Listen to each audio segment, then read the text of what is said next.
Right, good afternoon everyone to this final panel of the day. Thank you all for being here for what is sure to be a very stimulating discussion about the world ahead. I think whether you are optimistic or pessimistic about the future, I'm sure we can all agree it's full of uncertainty. But I take some comfort, perhaps, in seeing that this panel has a number of Asians and a man who is very invested in and interested in Asia. So that gives you some indication of where the conversation might go. And that's only appropriate. We're sitting here in Los Angeles, and Shanghai lies just a tad further away geographically than London, to our west, which is why I find it rather odd that we refer to it as the Far East. Maybe we can dispense with that after this discussion. But we will start by talking about China, which used to be the elephant in the room, but no longer.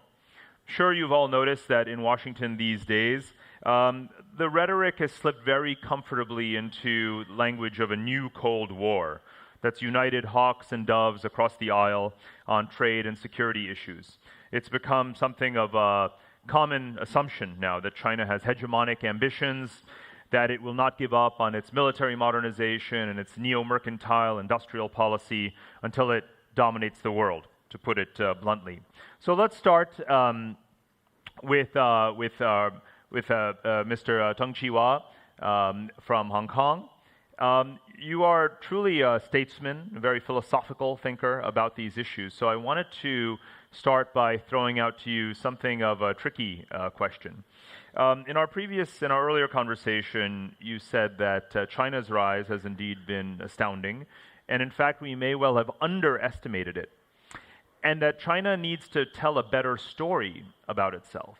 So here's what I'm wondering. If China were to tell a better story about this extraordinary rise, wouldn't that just scare the world even more? Thank you, my friend.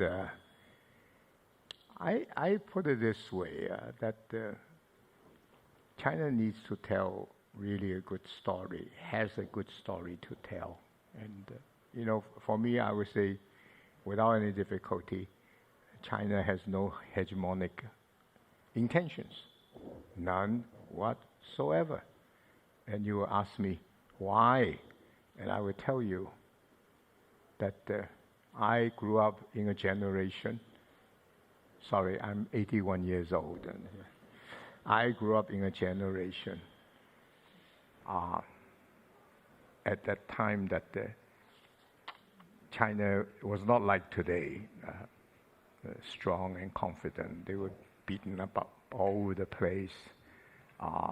There was a very cruel war with the Japanese. There was the occupation by European powers, and we were kicked around, And therefore, we understand the pain of being occupied. We understand the cost, the pain of war.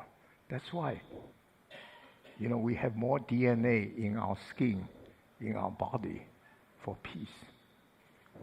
And then the other is that every day, whether it's my grandmother who believes in Buddhists, or whether Confucius, which influenced my family through my father, we're always talking about peace, how important it is, And if we look carefully about all the wars that China has fought, it's more defensive than anything else. You were always talking about building walls, and we really built the walls, the Great Wall of China.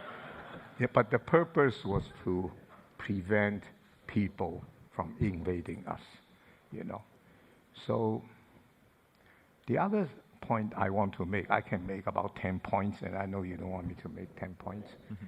I make 2 points, and I will finish. Second point I would say is this, that a good U.S.-China relation is good for China. It's also good for America. But one other thing we must remember, a good U.S.-China relation is good for the world at large. There are many, many complicated issues the world needs to face. And I cannot imagine these problems can be solved by either America or by China. But together, there is better chance.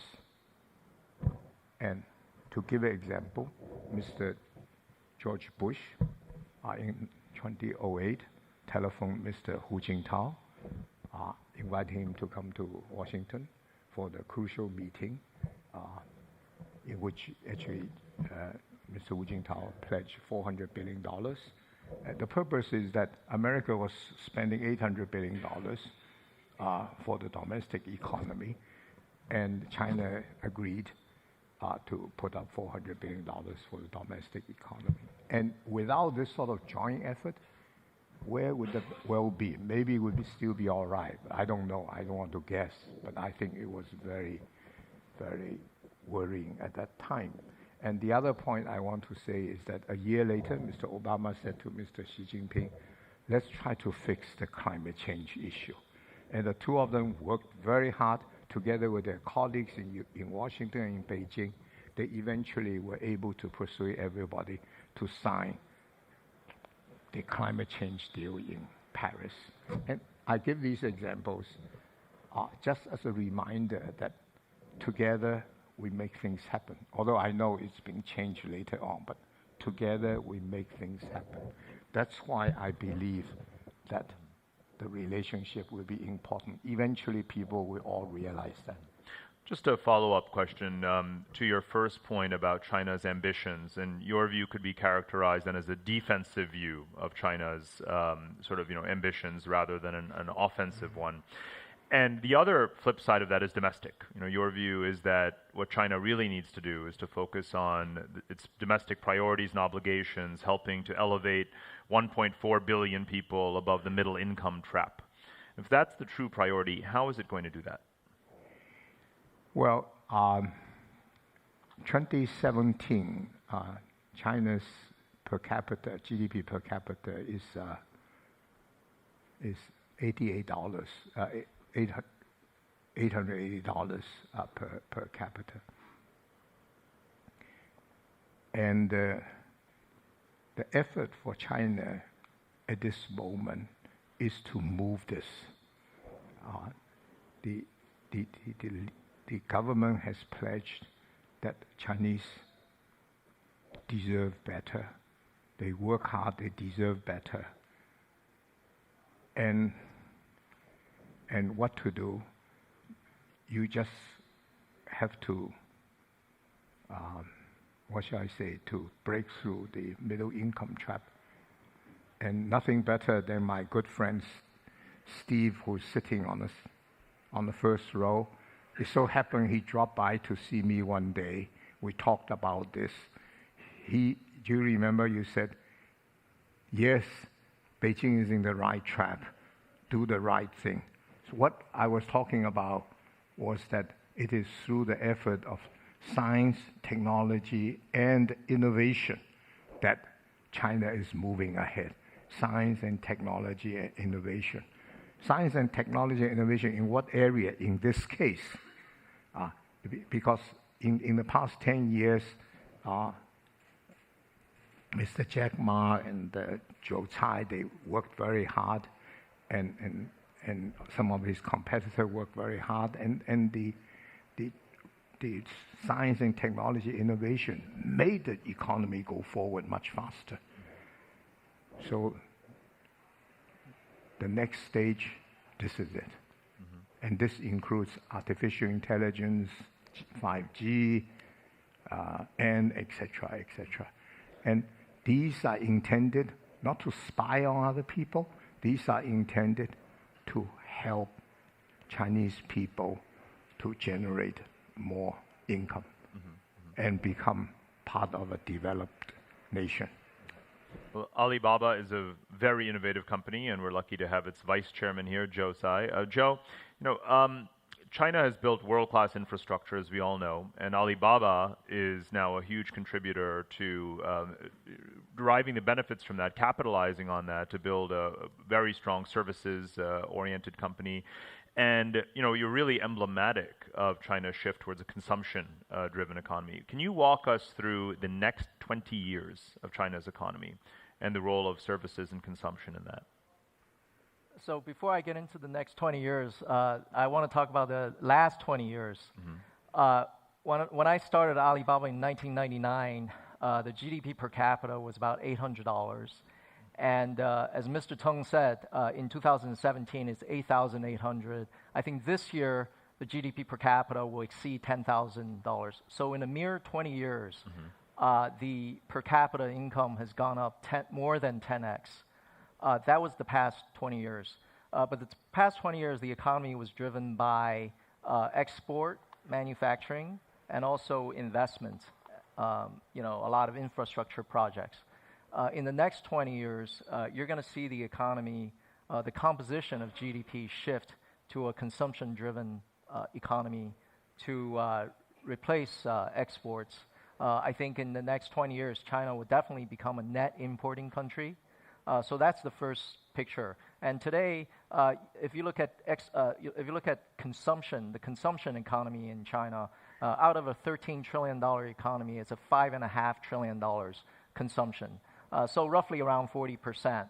But if you look at the more developed markets, United States, Japan, that ratio has gone to 70%. So there's definitely room to grow for the consumption economy. So that's shift number one. There's also a massive shift.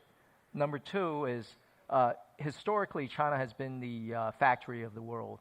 I think it'll continue to be a manufacturing juggernaut, but less so in assembling iPhones or making shoes for the Western markets, but more so focused on more sort of higher technology manufacturing. But the manufacturing sector will, over time, become smaller in favor of the service sector. Last 5 years, China lost 14 million manufacturing jobs, but gained 70 million service jobs. So that's already a huge shift of the economy going from manufacturing to services. What are those service jobs? When people get wealthier, they want to go out to restaurants. They want to go out to movies. They buy stuff on e-commerce, so that need to have logistics, all the delivery people to delivery on the streets. In our ecosystem, we have about 3 million people on the streets every day delivering the packages, the 80 million packages every day that the Alibaba system generates. So that's all. Those are all service jobs. Ordering meals online, delivering food, and things like that. So the shift to a service economy is definitely an inevitable trend that I see. And the third shift is what I would say that's different. China is going to be sort of different from the development in the United States in that most of consumption and the interaction of consumers with brands or whatever is now happening through the internet. That's because the population is very mobile. So the mobile device, people are doing everything on a mobile device.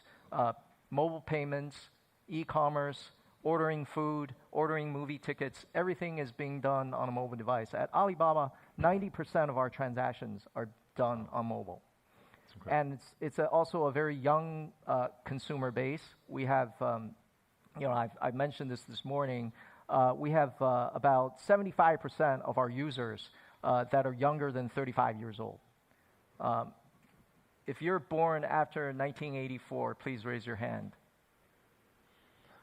Okay, just a few. So maybe less than 5% in the audience. But 75% of our users, digital natives, less than 30. So what's happening is because of the mobile phone and all the interaction through the mobile device, China is quickly digitizing its economy because, when you're engaged with goods and services on the internet, you are capturing data. So this trend of going digital in China is going to go faster than any of the other economies that I see, certainly the more developed, Western developed markets, I think it's going to be going faster than that, in a way, leapfrogging. So with these sort of staggering projections around rising Chinese consumption, how would you relate this or contrast it maybe even with the leadership statements about the need for the economy to grow in a more sustainable and sort of focusing on quality growth? Yeah, sure. I mean, the last 20 years growth was sustainable because there's a manufacturing juggernaut, but the quality of that growth is left something to be desired. Manufacturing creates a lot of pollution.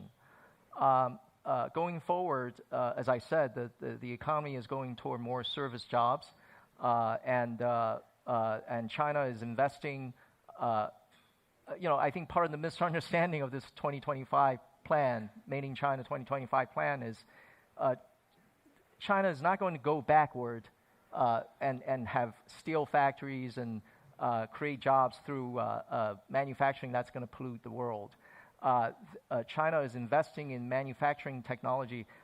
Right now, only 13% of industrial production in China is tech, has a tech element in it. But over time, there's going to be more clean manufacturing, investing in clean energy, and also investing in sustainable farming, things like that. Going forward, that's going to be the next growth drivers for China. We haven't heard a lot about clean manufacturing, but this seems like an area that's ripe for disruption. And I think perhaps your automation that you've done in some of your factories is maybe a sign of that, as well as industrial robotics and so forth. That's sort of what you're referring to more broadly, right? Yeah, well, I mean, I think we're, because of AI, because of the way to train the machine to do things that humans can do. For example, we run our warehouse operations with machines. So that's part of that. You have a logistics business that doesn't hire a lot of people. Excellent. Steve Schwartzman from the Blackstone Group, let me turn to you. Now, I see how few millennials there are in the room, so I hesitate to ask this question, but who's familiar with the website Quora? I hope lots of people are familiar with Quora. Okay, good. So I can use that as a point of reference. So I, like many of you, I get a weekly sort of digest from Quora of questions and answers recommended to me that might be interesting, and one popped up the other day that's right up our alley. And the question was, why is China's economy nosediving? And guess what the most upvoted answer was to that question? The most upvoted answer was, because your math sucks. And so pardon my language, but I think it's illustrative of how polarizing debates are about China. Because you have these, a lot of people who pose this question, this assumption that the economy is nosediving, but then you have a lot of voices saying that's not true at all. Even with decelerating Chinese growth, it's still the largest net contributor to global growth. And I imagine, Steve, you have some sympathy with that respondent, because you're obviously quite bullish on China. And at the same time, though, as you well know, this is a critical period in reforms for China and trying to manage the ballooning debt, particularly since the financial crisis, and also some of the newer circumstances with China shifting into a current account deficit this year and so forth. So give us, please, your assessment of the reform process that's underway right now. Well, first, before I start, I just want to say what a pleasure it is to be on a stage with CH and Joe. I've known CH for decades, and he never gets older. He's just moving a little slower, but he doesn't get older. So it's good to be on. And Joe and his partners, Jack Ma, have created a company out of literally nothing. That's one of the most extraordinary businesses in the world. It's really more than a business. It's transforming a country, and the consumption patterns and delivery techniques, and it's really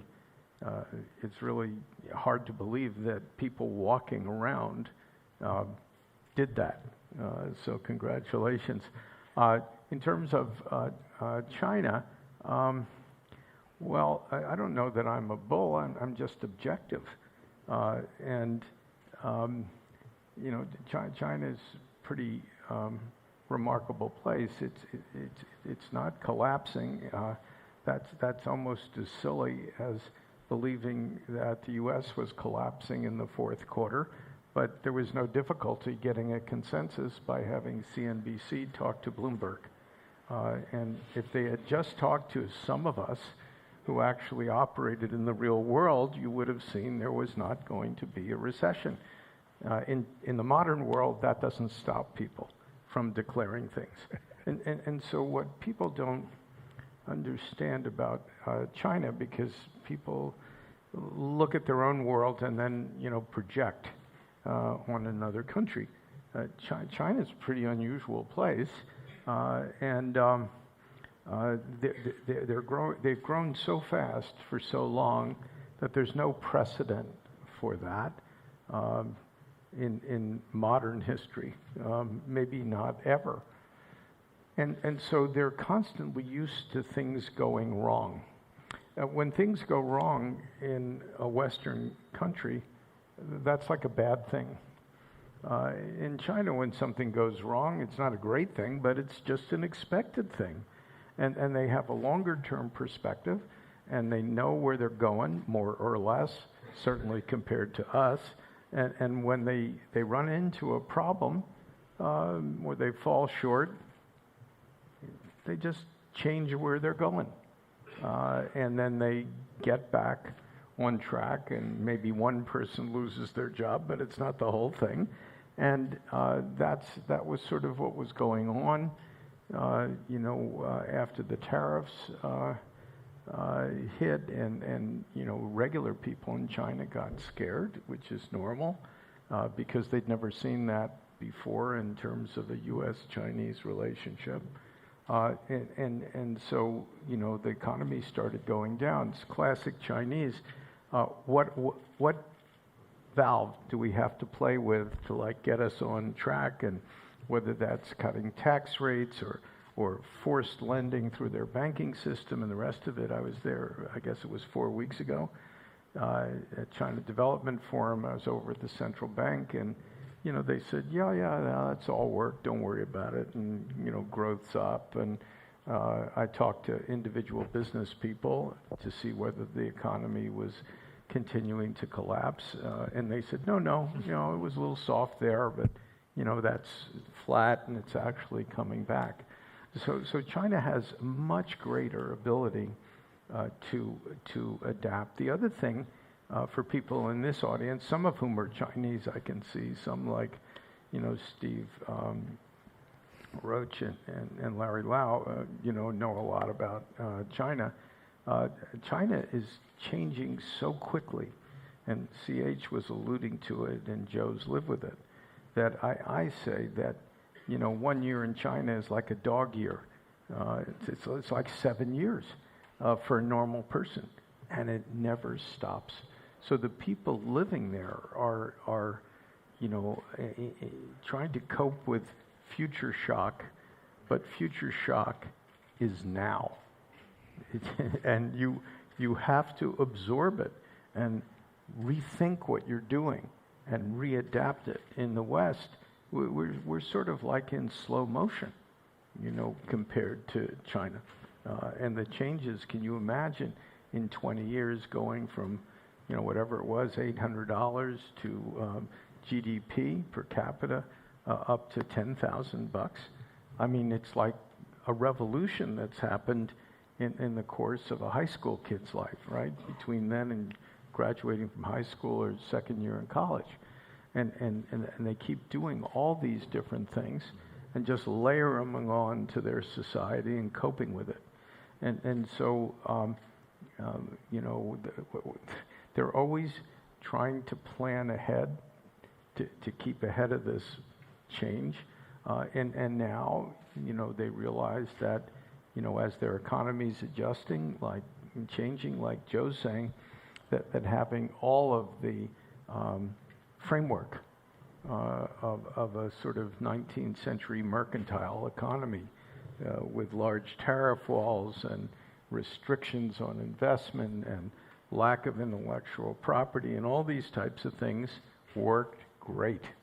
And who would ever want to give them up? They seem to work great. On the other hand, their economy's changing. The rest of the world is reacting adversely. And so, like normal Chinese approach, they sort of sit around and say, I guess that doesn't work anymore. We're going to have to adjust. And so what you're seeing with the trade negotiations, which I think most people would have said, how would this ever happen with these tariffs? Because this is like really new stuff for the United States, at least in the last 100 years. With the use of tariffs in an aggressive way, that everybody's at a table, and both countries believe there's something in it for both of them to try and make a deal. I can't predict whether this trip to China or Lou has next trip to the U.S. or whether it'll need another round, to get it done, because this is complicated stuff. Usually trade deals take years. But I'm positive that they will come up with something that works. But it will not be, sort of a trade deal that solves all problems for all people and moves China into, sort of the modern world. That's actually too shocking for them to imagine, because look at what they're doing now and where they came from. So there's a process of normalization that'll take some period of time. And it's sort of like a journey. It's got to start someplace. I think it'll start. What'll happen is that some people will criticize that for not going far enough. Within China, there'll probably be a group saying, I wish we hadn't gone that far. And that's the nature of change. But the course that I think the countries are on is logical. I see China from the energy. If you haven't been there, and most people in this, how many people in this room have been to China?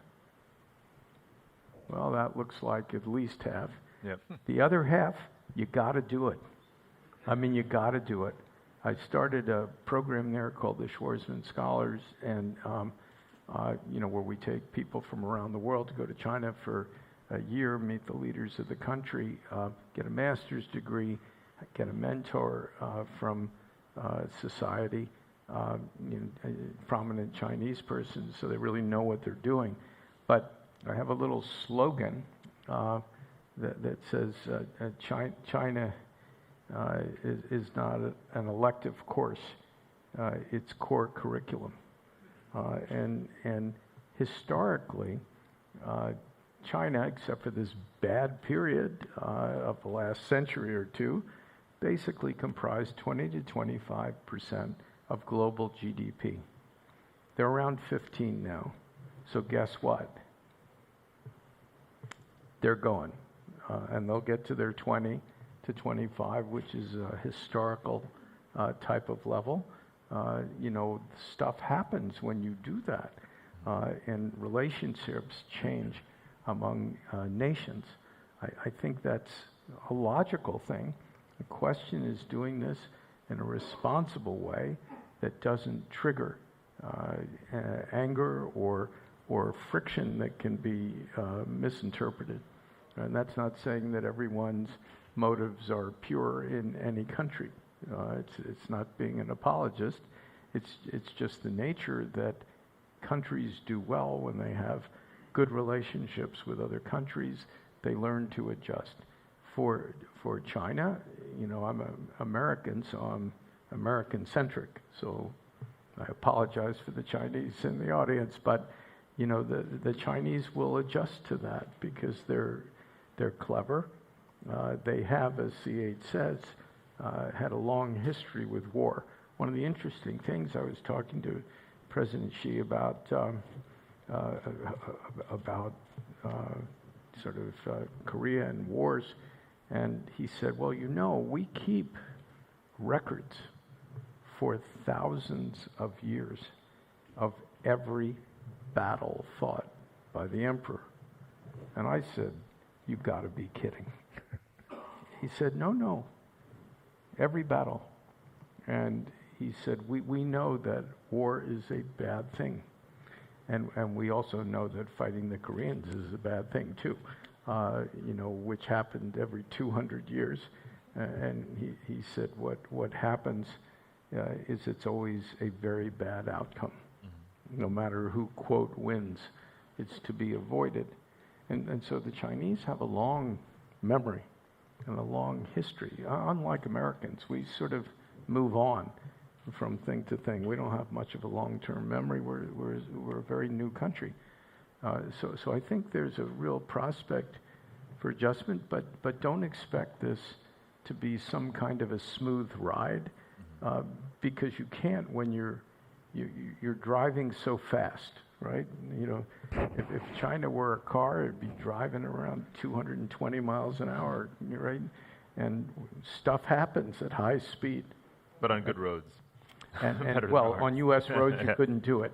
On Chinese roads you actually could do it. Joe, let me bring you in on the trade war that Steve brought up as well, because here, despite the dialogue and Steve's view that we can have adjustments and so forth, right now, for all of the conversation around the topic, we still have fairly irreconcilable perspectives. You hear a lot of people, Larry Kudlow, saying, we've got a lot of leverage still, the economy is slowing down.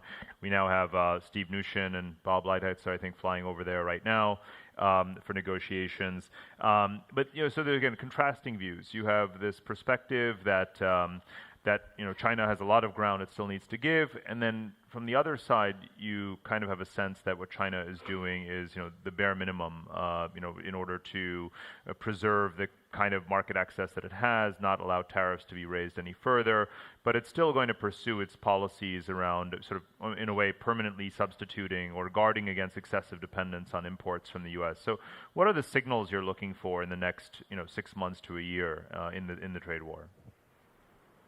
Well, I think we saw Secretary Mnuchin, and he seemed fairly constructive as he was on the way to China. So the trade deal, we can't predict it, but I think at some point the whole sort of trade deficit, how much China will buy soybeans and things like that, probably will get resolved over time. But I think there are larger issues at stake. Namely the issue of the whole Chinese economy, the state subsidies and control by the state on quite a bit of the economy, for example, the banking sector. And the other issue being whether China is going to open up markets. But I think some of these issues, I believe, will correct itself just because of the massive shifts that I talked about before. If China becomes a consumption-driven economy, it'll be a net importer of goods over time. And in fact, President Xi has talked about over the next 15 years, China will import $30 trillion of goods, and in addition, $10 trillion of services. Mm-hmm. When I read that, I focused on the 10 trillion because that's very interesting to me.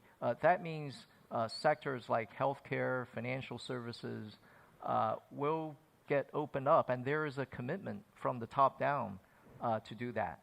But what I hope to see a little bit more is that certain parts of the economy can be pushed towards a more market-driven, market-based economy.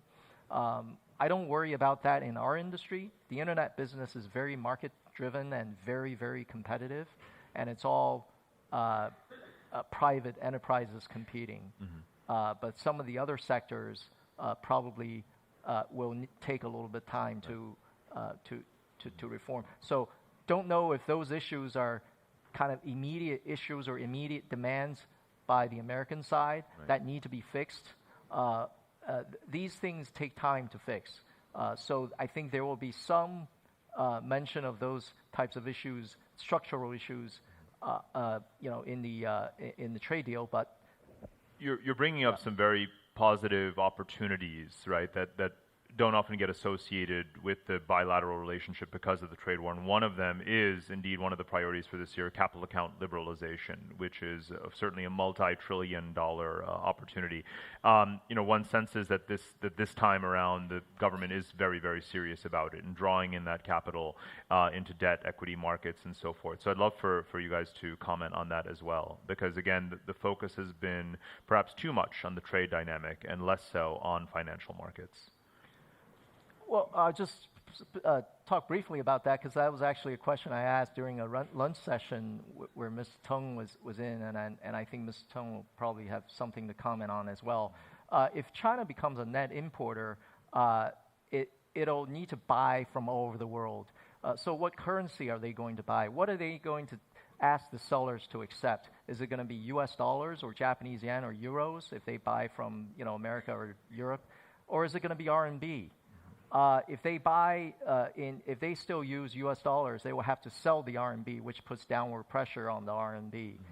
But if there's a convincing narrative about the convertibility of RMB, then people would be receptive to receive the RMB in trade terms. What are they going to do with the RMB?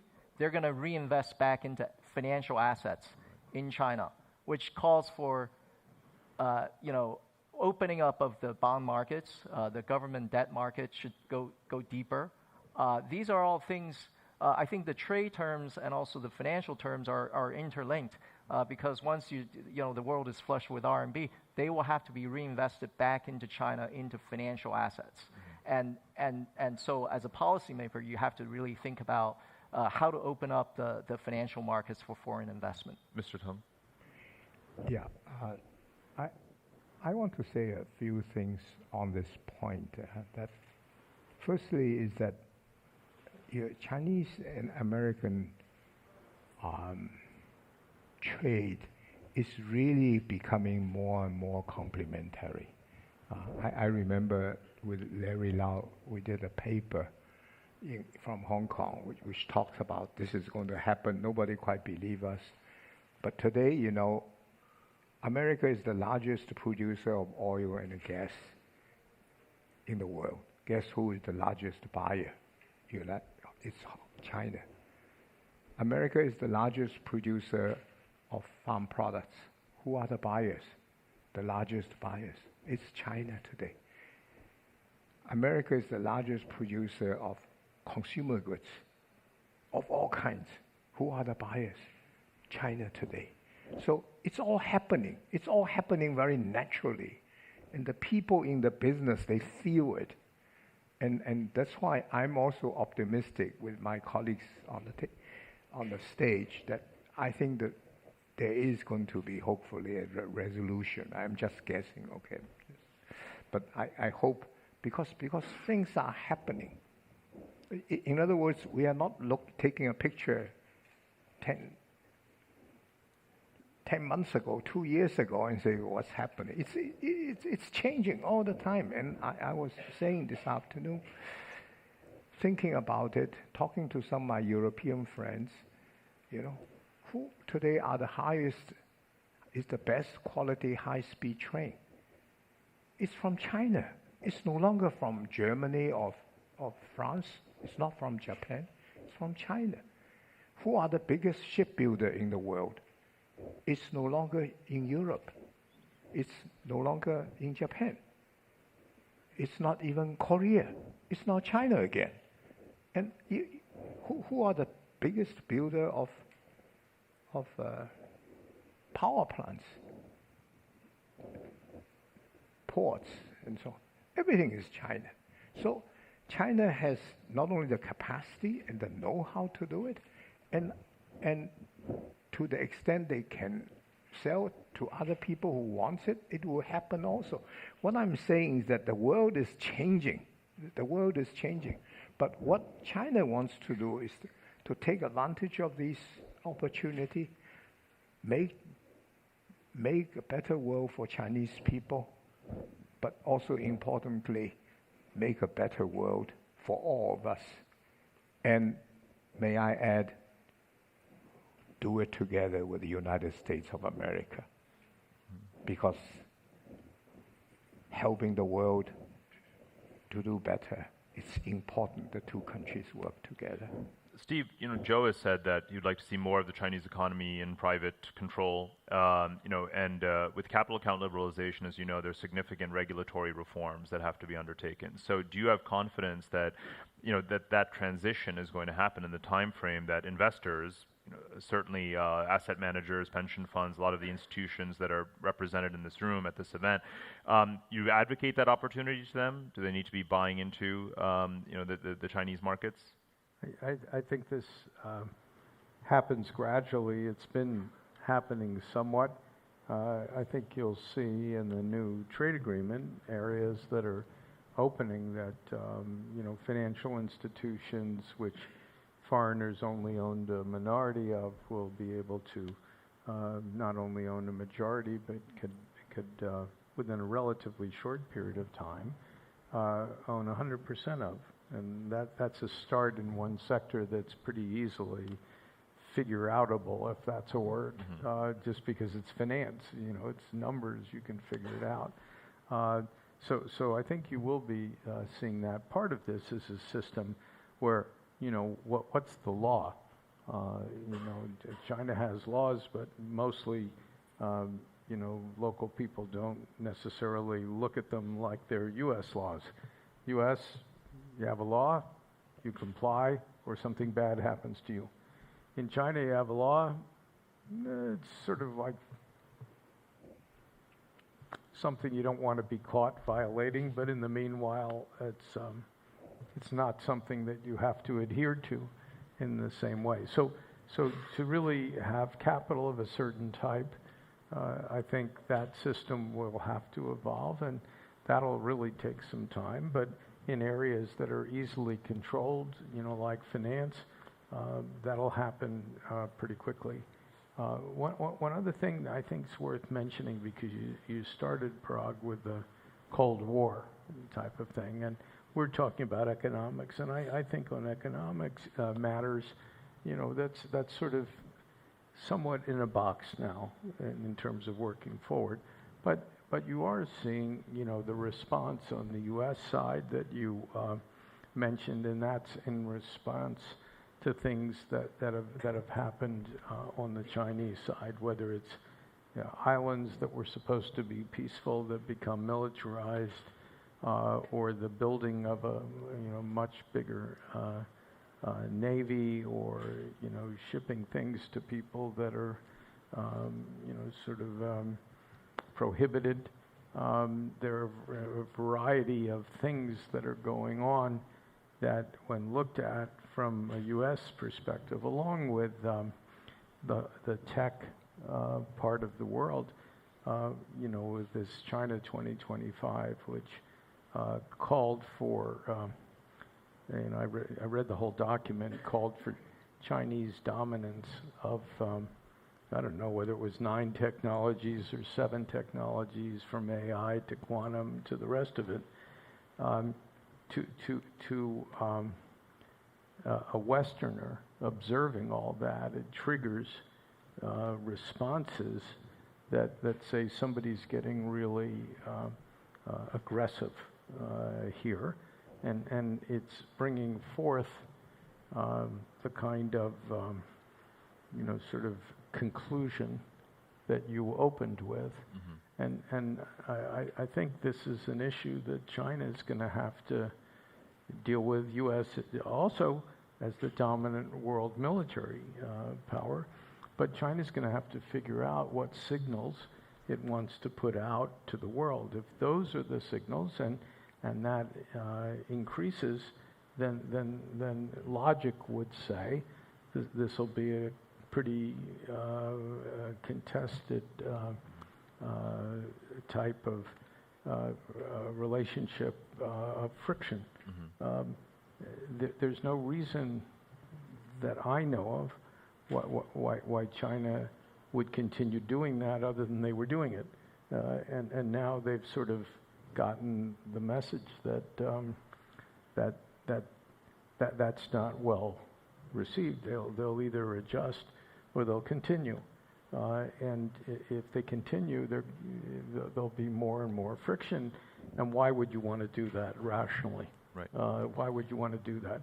So one example of adjustment, not to make a full proof, but on the Belt and Road, there were deals that were being done that probably wouldn't have met a normal economic standard that are now having difficulty. And they've announced that they want to use third parties now as validators to make sure they're doing the right deals. This is a very Chinese type of approach. They sort of run into something, they've got an objective, it doesn't work, they back off, they try and fix it, and hopefully these things will get addressed. And that's the basis of I think, your conclusion. Well, this weekend, when China had hosted the second Belt and Road Summit, we clearly saw this accommodation on display, and that appreciating that China has that ability to adapt and make compromises with its partners to, forgive or reduce debts or the outstanding volume of investment and loans for certain projects is not a narrative about Belt and Road that's appreciated here. And recently in the White House, I heard people say, we almost blasé. We expect Belt and Road to collapse under the weight of these failed projects. And so clearly there's not an appreciation that this is a major global initiative. You had a very strong turnout in Beijing this past weekend. And in fact, one could go so far as to say that if China does bring in third parties and make it more transparent, and if it is further multilateralized, it's actually going to help Asia in some ways to decouple almost, because you have such strong trade linkages across the Asian space. So I think we should talk about Belt and Road a little bit. And Joe, I'd like to come back to you on this, and then to Mr. Tung, because the digital Silk Road is a very important component of this. And Alibaba has already had a very strong role in setting up innovation centers in countries that are participating actively, from all across the region, really, from Russia to Israel, India, and so forth. There are all locations now where Alibaba is very active in helping to develop this digital Silk Road. So can you give us a view on Belt and Road that's less sort of burdened by, the kind of fear-mongering rhetoric that we often hear about, and much more about the pragmatic dimensions of how it's actually helping to enhance connectivity and trade and digitization in a wide range of historically underdeveloped economies? Well, you're looking at all of these Belt and Road countries from Southeast Asia to Central Asia, all the way to Europe, and a lot of these are by and large, still developing economies.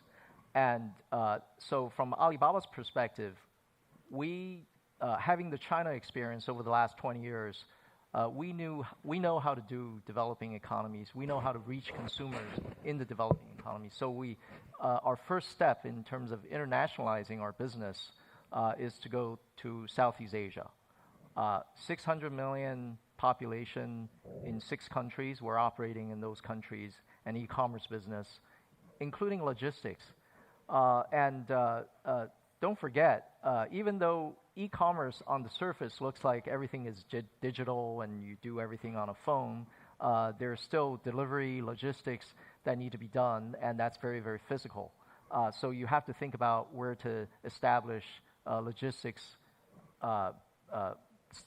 points, and where to set up these warehouses. We've established our first logistics, sort of regional logistics hub in Malaysia. And as part of that project, besides building warehouses, we are also implementing training programs so that Malaysian merchants can come onto the Alibaba platform and tap into the Chinese market. The whole focus of that project is what we call EWTP, Electronic World Trading Platform. It is focused on helping small businesses to trade around the world. Today we're 1 foot in China, either going outbound or coming inbound. But in the future, there could be SMEs trading on our EWTP platforms between third countries. that have nothing to do with China. And that's the big vision. We want to build both a digital network, but also the physical infrastructure in terms of logistics and payment and training and supporting small businesses, credit, for example, to support that effort. Steve, let me just quickly come to you on the back of that point, actually, because it seems like this is a tremendous economic growth opportunity. We want to see American businesses selling into the growth story in the emerging and frontier markets. But much like the U.S. backed away from the Trans-Pacific Partnership Trade Agreement, it has a confrontational view about Belt and Road. Is this another, going to be another missed opportunity for the American export sector and businesses? Well, it's tough to do what Alibaba is doing. Right. On the ground. In a place that's pretty close, not close, but pretty close geographically, with similar sort of characteristics of a frontier economy. Americans tend not to be as good at that, actually. So whether they're going to miss it all, I don't think they'll grab it. Not because of the Trans-Pacific Partnership, which, by the way, was dead under the previous administration. Correct. It's the current one seems to be able to attract a lot of bad news, and so it's dead under theirs too. I mean, that wouldn't have been what I would have done, but doesn't matter. I'm just, like a civilian. But I don't think America will realize as well as certain Chinese companies will in Southeast Asia. Mr. Tung, there is obviously a geopolitical dimension to Belt and Road. On the one hand, it's promoting connectivity, trade, more frictionlessness. On the other hand, it's clearly highlighting geopolitical tensions between countries because it's viewed for example, in the case of India, as an initiative that could surround, in many ways, India through strategic infrastructures controlled by China. And India is a good example of this because on the one hand, India has not formally joined the Belt and Road Initiative, but on the other hand, it is the second largest shareholder of the Asian Infrastructure Investment Bank and the largest recipient of loans from the Asian Infrastructure Investment Bank. So can you untangle that for us, especially because great power relations in Asia are a critical part of overall story and stability? Well, so far India is concerned, I think, I want to just deviate and then come back a bit. I always remember what George Shultz said to me and Henry Kissinger said to me. Both of them said, the president I served told me, don't you dare touch that button. Nobody touch that button. It's unworkable. So in other words, nuclear option. Is there a real nuclear option? We must always remember that. There are wise people talking like this, but we're not doing very much about it. I think, Chinese leaders, I'm sure it's the same way. How it's unconscionable to press that button, and yet we